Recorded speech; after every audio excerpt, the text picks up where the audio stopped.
Habis itu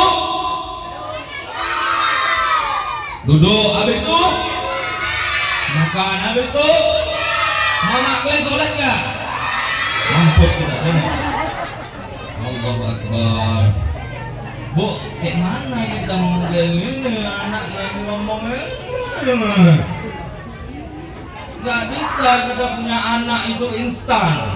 Orang disuruh bimbing, Ustaz, bimbing anakku ya di musola biar bisa pandai ngaji, pandai baca Quran, pandai sholat. Mamanya di rumah main HP nggak berhenti. Macam mana kita mau ngelarang anak kita pun nggak bisa kan Pak ya? Anak-anak kita ini Pak, mohon maaf, usia 3 tahun, 2 tahun udah megang HP sekarang. Kalian pun juga kayak gitu kan? Ada HP kalian? Ada, nggak usah cerita kalian. Aku tahu udah kisah kalian. Ada main HP kalian? Ada, sampai-sampai kalian pagi main HP, bangun tidur melek, yang dicari apa? HP. Pulang sekolah, mak, mana HP? Ditengoknya apa? HP. Main apa? FF, Mobile Legend. Apa lagi kalian main? Roblox. Nah, apa lagi? Kayak gitu-gitu. Nah, sampai jam berapa kalian nonton kayak gitu? 12 malam habis paket, kapok lah. Terus apa lagi? Sampai mohon maaf ya ke kamar mandi, pun kalian pegang gitu kan? Betul kan? Mamanya kayak gitu juga, bapaknya kayak gitu.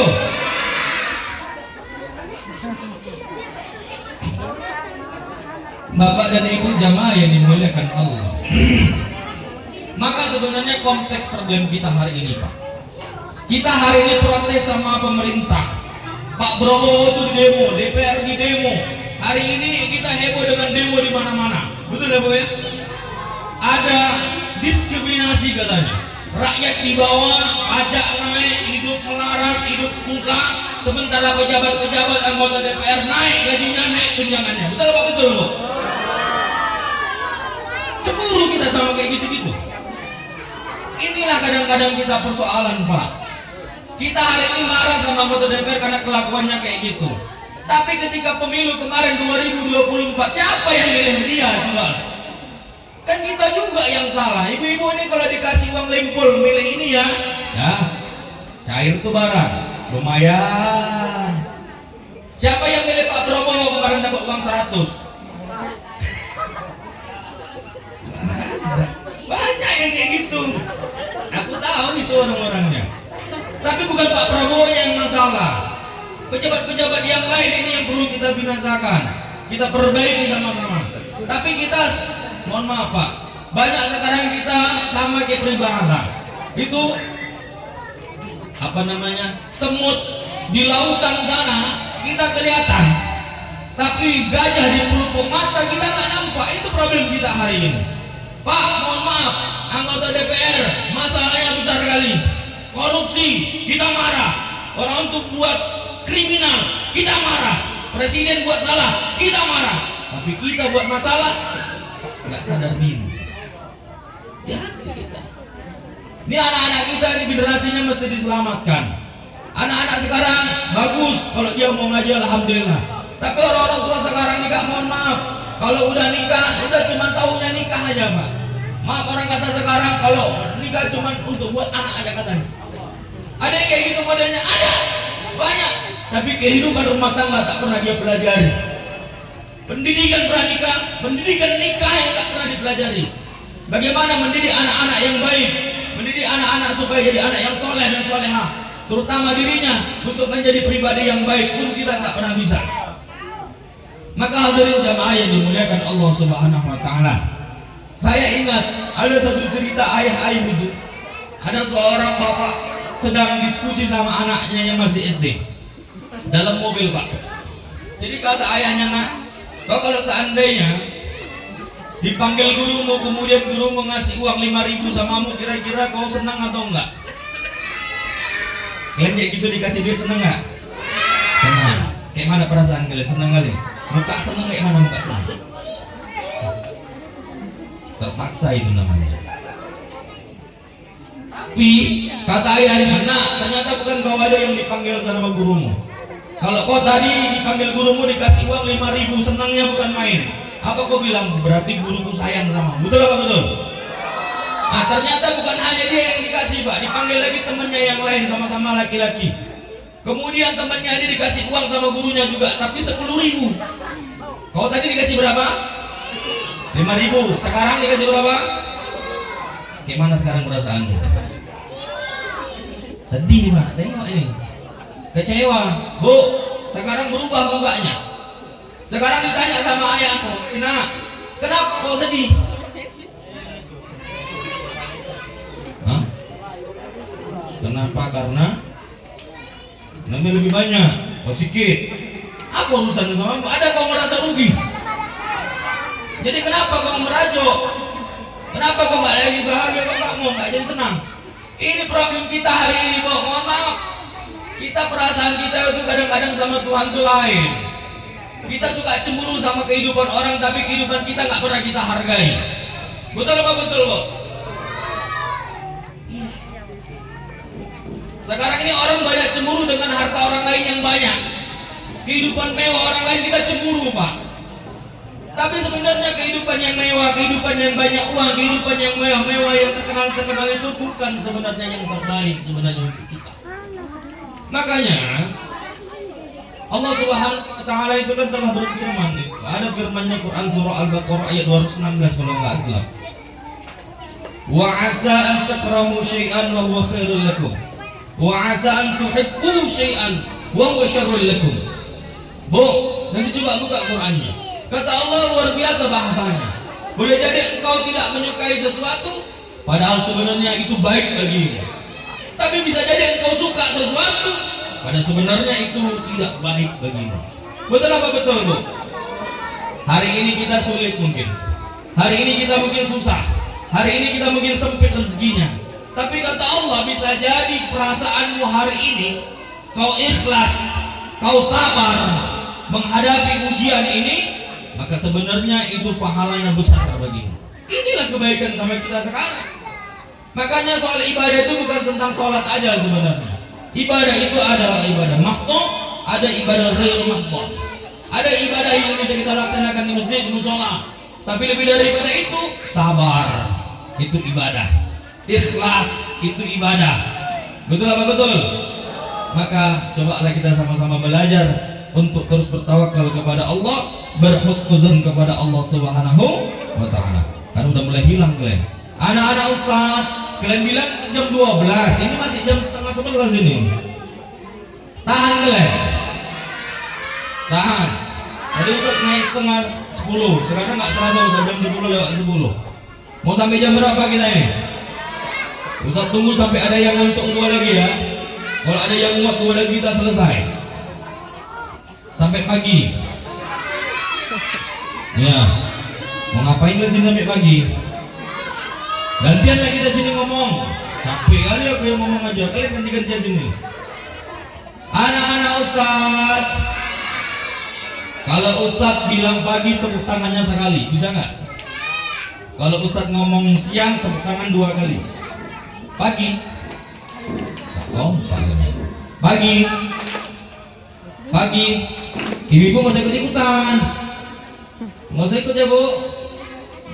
Pagi. Pagi. Siang. Pintar. Kalau sore 3 kali. Sore. Pandai nggak kalian tepuk tangan? Pagi. Pagi ini banyak kali.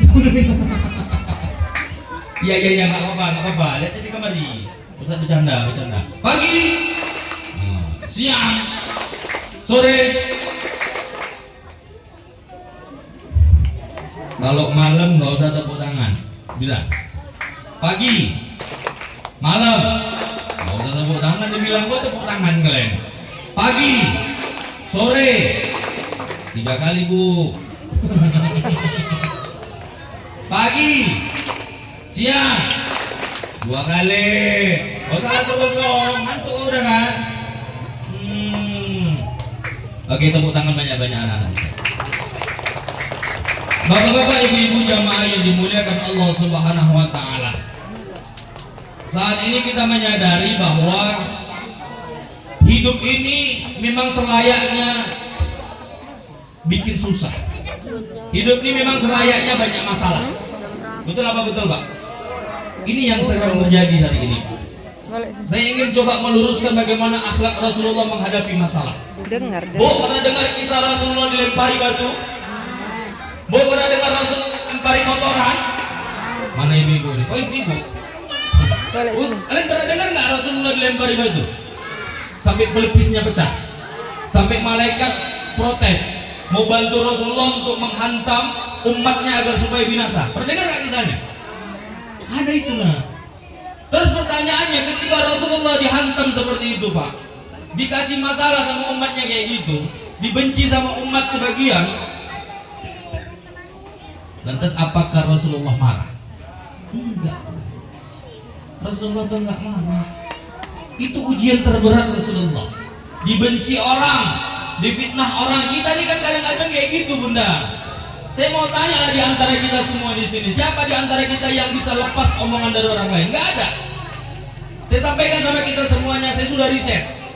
Siapapun di antara kita hidup di dunia ini semuanya pasti nggak pernah lepas dari mulut orang lain. Coba tes.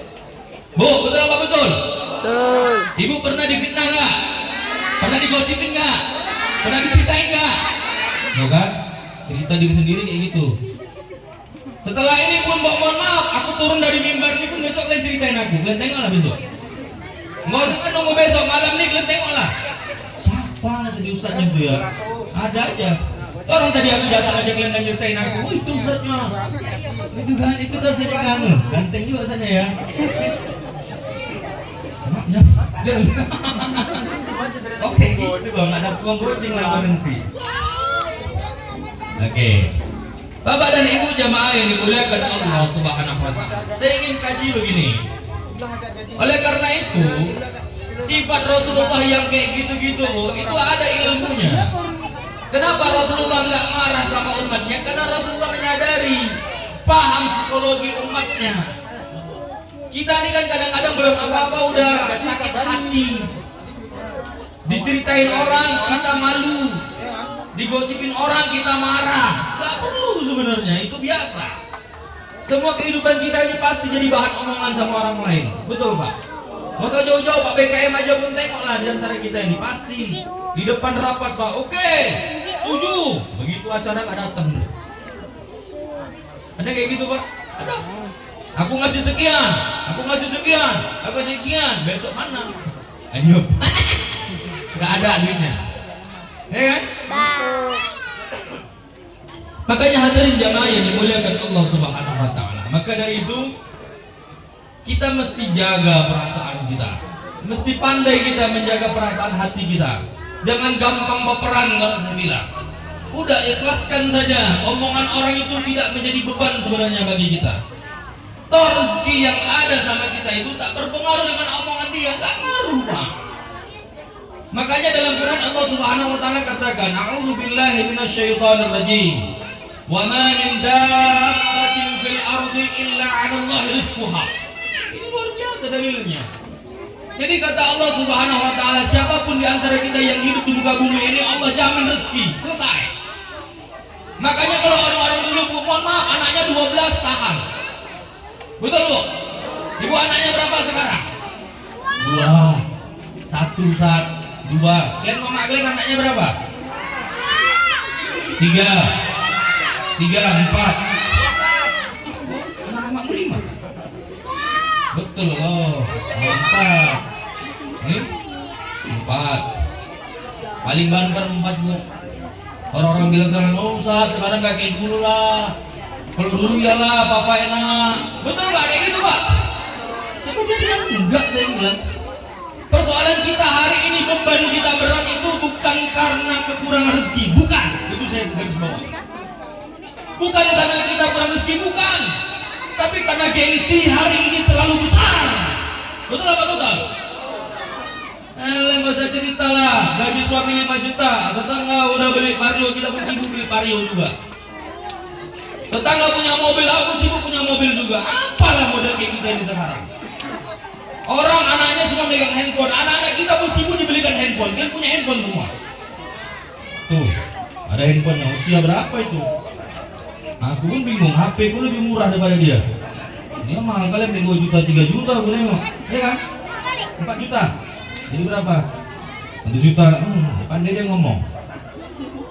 Oleh karenanya Bapak Ibu jamaah yang dimuliakan Allah, ini tauhid yang harus kita luruskan Bapak Ibu. Kita jangan sampai terlena dengan kehidupan yang kita merasa beban hidup ini. Enggak, yang membuat kita beban dalam hidup ini ternyata pikiran kita sendiri.